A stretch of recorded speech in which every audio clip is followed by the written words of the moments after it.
on avait prévu de se reposer et de travailler, surtout parce que quand on fait des films, on le fait gratuitement en tant que militant, parce qu'on ne veut pas gagner d'argent avec la lutte, avec toutes nos informations, le fait qu'on soit au cœur de la lutte.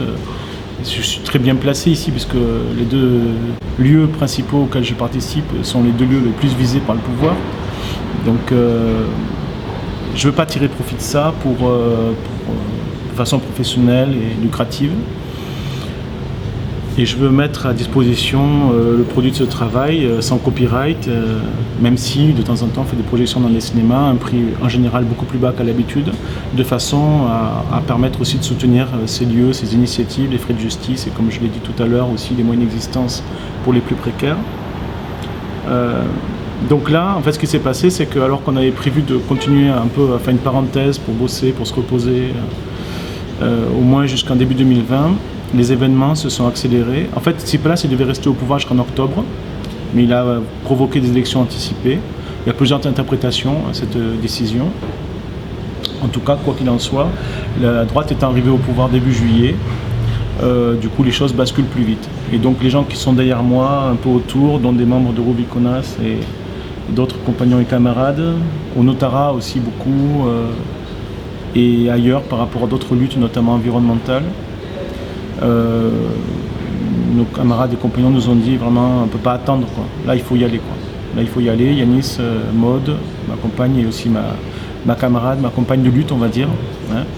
C'est beaucoup plus que ma compagne, on a fait beaucoup de choses ensemble, des livres, des films.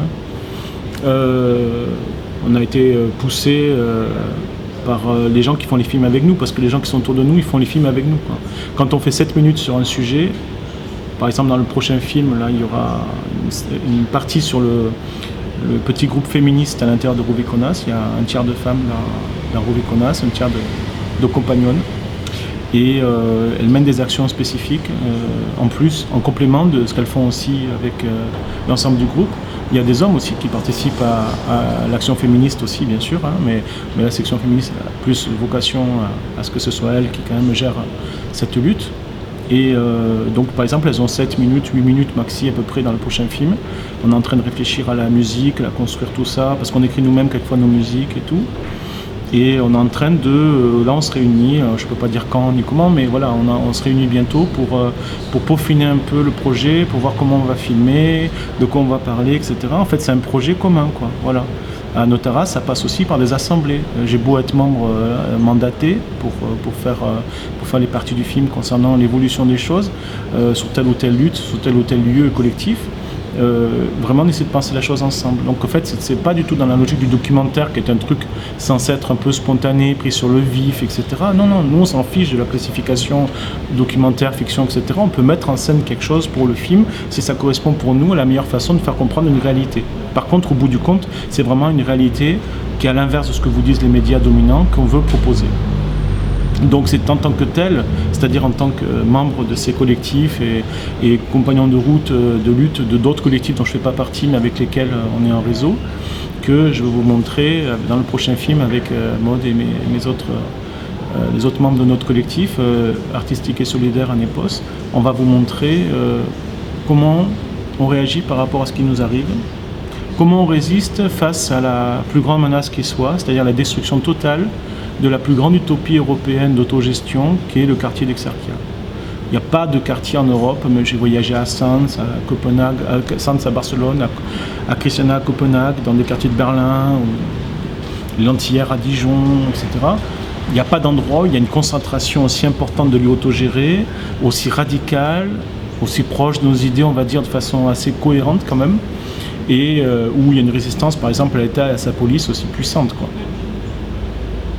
Et le fait qu'on veuille toucher à ça en Europe, pour nous, c'est tout à fait prévisible. C'est que ça correspond tout à fait à l'attitude du pouvoir en général, dès lors que des alternatives sont trop visibles et que son autorité, est trop remise en cause. Donc là, en Grèce, Exarchia devenait trop un mauvais exemple. Je vous renvoie à la deuxième moitié de L'amour et la révolution. On a montré dans le film à quel point le pouvoir n'en pouvait plus de cette zone où l'État n'arrivait pas à bien prendre le contrôle. Attention, Exarchia, comme vous le voyez autour de vous, c'est pas une zone de rupture avec l'ancien monde, le vieux monde en ruine. On n'est pas au Chiapas, on n'est pas au Rojava. Il y a aussi plein de lieux en location ou prêtés, y compris des lieux célèbres du quartier, des lieux où on peut trouver des produits gratuits par exemple, des échanges de bons procédés, magasins de gratuité par exemple. Voilà. Donc tous ces lieux fonctionnent de façon différente du fonctionnement traditionnel de la société, capitaliste. Et sont basés en général plutôt sur la gratuité, l'entraide, la démocratie directe, les assemblées, l'anarchie, Les gens donnent un peu de leur temps. Bien sûr, y compris par exemple juste à côté de nous, il y a la structure autogérée de santé d'Exarchia, donc il y a des médicaments qui quelquefois viennent d'ailleurs, de l'étranger, de convois, etc., ou d'autres moyens, des procédés locaux aussi. Il y a du matériel qui est venu aussi par différents canaux. Et puis il y a des gens qui, pour ce qui est des fonctions médicales, sont des gens qui sont compétents, formés, diplômés.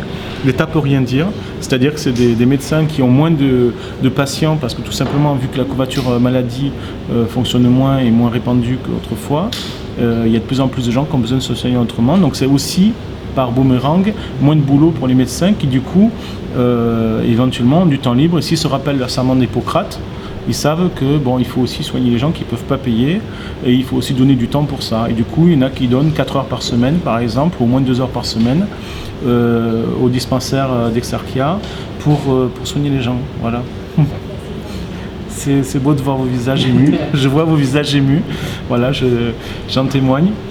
Donc c'est du coup, il y a des gens aussi qui aident pour tenir le secrétariat, tout ça, qui ne sont pas forcément par contre diplômés pour ça, c'est des militants qui aident.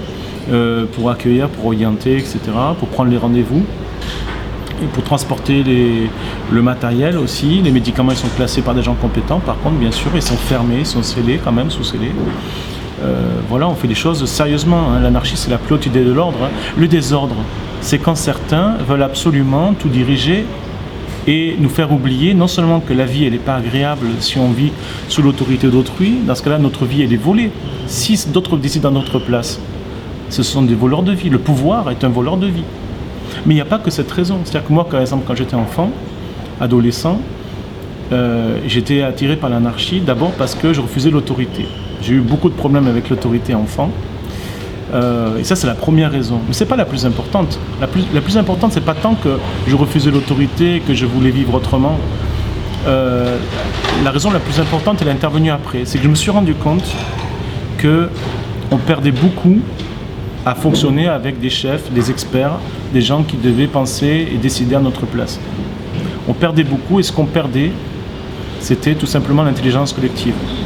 Dans des lieux comme celui-là ici et d'autres lieux avec lesquels où je suis membre ou avec lesquels on fait des choses, ici, aux alentours, se manifeste une intelligence collective qui est quelque chose d'absolument extraordinaire. C'est-à-dire que dans les assemblées, proviennent des idées sublimes, tant pour la lutte que pour la création, des initiatives, des projets, des suggestions, des éléments de résolution de problèmes qui sont vraiment des clés pour avancer, Et en fait, ces clés, on ne peut les avoir que si on prend le temps d'échanger, de réfléchir ensemble sur un plan d'égalité, si on arrive vraiment à construire cet embryon de société différente qu'on peut désirer. Merci beaucoup Yanis pour merci pour ce temps, pour cette note d'espoir, pardon de dire ça, mais il y a ça, mais on a bien compris aussi que c'était une nécessité de la lutte, et on va essayer de mieux retransmettre le message que tu mets sur moi, le message d'Exarchia, de ceux qui ont mieux cette merci.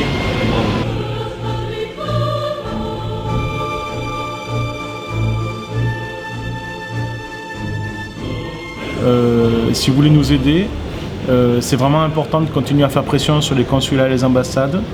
C'est réagir aussi, outre les évacuations Exarchia qui vont peut-être revenir de plus belle, c'est aussi réagir face à la criminalisation du mouvement social, face au fait de classer en organisation terroriste Rubiconas alors qu'il n'y a pas d'effusion de sang dans l'histoire de Rubiconas. C'est vraiment important d'intervenir par rapport à ça, surtout que ça risque d'arriver aussi ailleurs en Europe par la suite.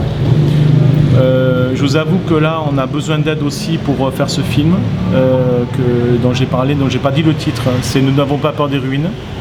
C'est pour ça que vous parliez de la peur, j'ai oublié de le dire. Voilà, ça c'est un choix qu'on a fait tous ensemble. Hein. De même qu'on a fait un choix tous ensemble d'appeler la devise de notre réseau de lutte contre les évacuations No Pasaran. Et donc on a choisi Defugumasta Iripia, qui veut dire Nous n'avons pas peur des ruines, comme titre de 4e film.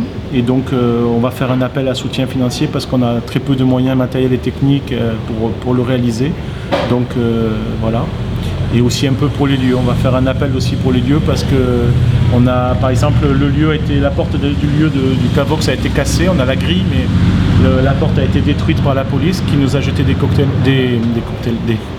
gaz lacrymogènes à l'intérieur il y a quelques jours et qui nous a gazés à 3 reprises, quoi. Gazé dans un lieu clos, ce qui est interdit, même en temps de guerre, c'est interdit. C'est censé être un crime de guerre, gazer des gens dans un lieu clos. Voilà pour ce qui est de la situation présente. Et donc dans les prochains jours on se tient au courant. Vous savez que j'ai un blog, blog YY, c'est mes initiales, hein. C'est pas moi qui ai choisi, c'était soi-disant plus facile pour se reconnaître. Et donc si vous voulez avoir plus d'infos, vous tapez mon nom sur internet ou blog YY et vous pourrez suivre un peu l'actualité avec Sarkia dans les temps qui viennent si vous voulez, ou sur les supports des médias qui m'ont invité aujourd'hui. Voilà, merci beaucoup à vous. Merci à toi encore.